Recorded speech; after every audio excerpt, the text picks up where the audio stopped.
কিছু ম্যাডামরা বলছে যে আমরা নাকি প্রচুর মানে আমার কত আগে ফুড ব্লগিং, তা আমারও তো, আমিও তো ফুড ব্লগ যখন মার্কেটে আসেনি তখন পরোটা বিক্রি করছি 14 বছর ধরে। আচ্ছা তোমার তো, তুমি তো একটা ক্রিয়েটার, 14 বছর আগে কি ফুড ব্লগার ছিল?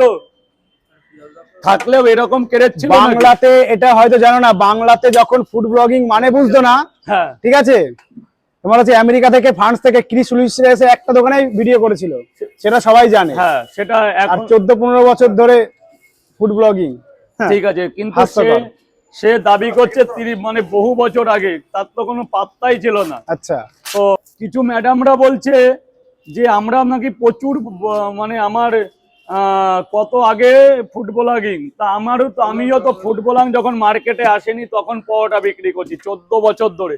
আচ্ছা তোমার তো, তুমি তো একটা ক্রিয়েটার, 14 বছর আগে কি ফুড ব্লগার ছিল? থাকলেও এরকম ক্রেজ ছিল বাংলাতে? এটা হয়তো জানো না, বাংলাতে যখন ফুড ব্লগিং মানে বুঝতো না, হ্যাঁ ঠিক আছে, তোমার হচ্ছে আমেরিকা থেকে ফ্রান্স থেকে ক্রিস লুইস এসে একটা দোকানে ভিডিও করেছিল, সেটা সবাই জানে। হ্যাঁ সেটা আর 14-15 বছর ধরে ফুড ব্লগিং, ঠিক আছে, কিন্তু সে দাবি করছে মানে বহু বছর আগে, তার তো কোনো পাত্তাই ছিল না। আচ্ছা।